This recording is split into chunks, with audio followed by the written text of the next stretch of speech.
Hey Tubies, it's Miss What's-Her-Face. Oh my goodness, it's been a while.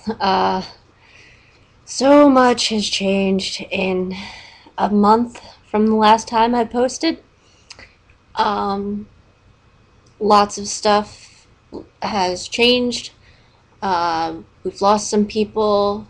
I have moved. The how to live with your ex as an ex wasn't really working out, and it will drive you fucking insane. Um, I had to get out of there. Like, really. It was hard for a little bit on, it drives you nuts. There, like, I don't know what else you can do when you're living with someone who you loved, and, like, this person you were gonna marry, you were gonna have kids, you were gonna grow old together. Like, I really thought that, and I saw it, and I wanted it so badly because it would have been the normal happy life, you know? And it would have been someone to just go through life with. And I was looking forward to it. And I got blinded by it. I realized after we broke up and after started posting and everything that I was kind of hiding behind the fact of being the housewife, being the submissive wife, and all that stuff, and it just wasn't working out. So now, um,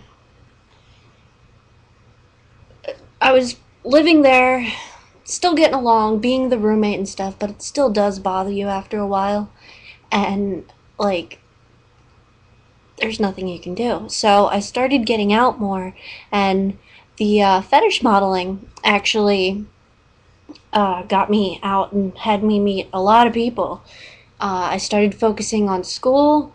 I started focusing on finding a job. That didn't really work because in this state you can't really find anything.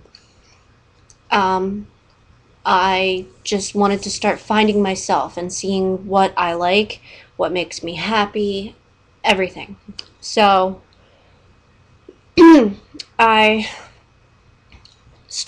was doing the modeling and everything, and about the one couple that I told you guys about before I disappeared for a little bit, that was good. We had a lot of fun and everything, and hold on. Oh, gotta love Eddie Izzard. So, like, the one couple, it was a lot of fun. I'm still great friends with her and him. I don't know if I told you guys how our experience went, but I'm pretty sure I posted about it and everything. We never really got another chance to do anything, so we kind of broke it off a little bit. But they told me, like, when we were kind of dating, kind of just like having fun or whatever, and they're like, hey, you like to model and do this kind of stuff, why don't you come to one of our events? And they took me up to Philly, and there was this BDSM event, and it's like a nightclub, but with everyone there who is into BDSM. There's tops, there's bottoms, there's masters and slaves, and it's just like a nightclub. There's music, there's drink, there's place to sit and chill and relax and all that stuff. But then in, like, every corner there's someone doing something. Like, you'll look over and there's someone chained to the X thing, and they're bound and they're getting whipped. There's someone getting body paint. There's someone getting spankings on the other side. Like, it was so much fun. And I ran into some awesome people, and I made some great friends. And that night, actually, exactly a month and a week ago, I think, I met two wonderful people. I met my future sir, and I met my subsister, who I actually live with. Things moved really quick when you just click. Boy, telling you about the sir, we're gonna call him sir, and we're gonna call my subsister my subsister. um, or SS or sister or whatever. You guys will figure it out. But Sir is very interesting. He's very attractive in person. He has that look, and he just like attracts you. He's his aura is awesome. He's a great person, actually.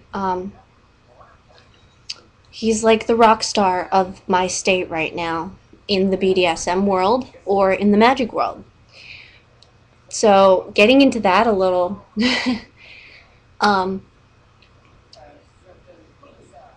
he, since my state is so small, he knew like my ex teacher, and he knew my one of my exes who was also magical, and like they talked and everything, and I told him like, hey, I'm looking for someone to teach me more about magic and how to control it and handle myself, because I'm an empath who feels tons of other stuff from other people, and it got annoying and it got really bad, and like I had to teach myself how to take care of everything and handle it. Um, so he that night actually we talked about it for just a little bit, and he called my ex Wiccan teacher, and they were on the phone, and she handed me over to him pretty much, and he said that she's in my protection, she's under my care, like just completely took me under his wing. And I was kind of just going along with everything. Didn't I didn't know what to do, but I was just following what rings true, you know? That kind of rhymes. It's cool. But so he told me that like he was teaching me about energy play, he was teaching me about energy balls, lots of things to do with energy, and psychic vampirism has to do a lot with actually being an empath.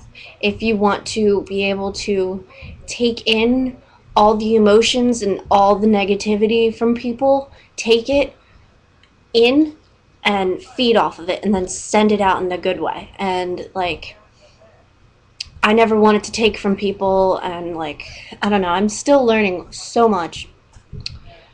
So Sir is actually, he is a sir to a submissive. That's my subsister, and he's a dom to me. He's like my dom, gets to spank me and all that stuff. Those were the latest bruises you saw on the latest vlog. It's all consensual. I give him full permission. And there's rules, there's words, like that's the entire BDSM scene. You have to have the rules and have your limits and your boundaries and everything, and as long as everyone's okay with everything, then you're good and you just have a lot of fun. So the titles of them, pretty much when my friends took me to this club, I was expecting to leave with them, but I completely clicked and was just drawn to this guy and my subsister at the time, and they were just awesome, and they took me under their wing like right there at that same night. So I left with them actually. We hung out, we had breakfast because the clubs close at like 2, so we had breakfast, didn't get home until like 5, and then next thing you know, like every night that week, like it's awesome. They would call me and be like, hey, what are you up to? You want to hang out? Blah, blah, blah. And most of the time it was just like we'd sit in the car and talk, listen to music, just talk and play. Talk and play. Play and talk. And when I say play, he is my subsister's dom in the first place. He's her sir, and she is his submissive. And they play. They also, like, it's 24/7 for them. He will give her an order and she has to follow it. He corrects her. He's trying to teach her how to be a submissive housewife to her husband. They're fully under contract. It's awesome. It's great. And he's just someone they can actually trust, that nothing else will happen. And I'm sure you can all figure out what else people think would happen if someone else's wife is being beaten on purpose, consensually, by another guy. So, that little part was figured out for them. They, like, I became a chew toy for him, and I love it because he likes to bite. I love to be bitten. He likes to play with energy, and in the contract of him and my subsister, they can't do that much. So everything he can't do with her, we get to do. I'm sure you guys can figure out parts of it, but it's all just fun. It's being completely safe, of course. And things have moved so fast. It's insane. I haven't had a time to sit down and actually vlog because the house I live in now, it's my subsister, her husband, and her 6-month-old. And yeah, so there's never much time to sit down and talk alone and just blab. So I became really close with these two people, and my subsister and I, we just clicked. We became best friends overnight. And Sir and I, there's an attraction, but there's also a repel. He knows I like him, but I don't want to like him because everyone else likes him. It's like when it's like dating the high school football player. Everyone wants him, and when you find that you're actually crushing on him and people know, then you just want to pull away and you don't want anything to do with it. But we've come to an agreement. We've come to an arrangement, maybe? I don't even know what it's called. But we're just friends, having fun. If something comes out of it, great. If not, then all well. As long as we're still friends, it's really all that matters, because these two people are like the only ones where I can talk about anything. And like, my subsister totally understands. I can say anything and it sounds weird or crazy, and she's like, no, I totally understand because this is and this and this, and she'll just finish my sentence, and it's great. Sir, he's more of a teacher, but also when he's not being a sir or a dom, he is a best friend and a friends with benefits boyfriend type.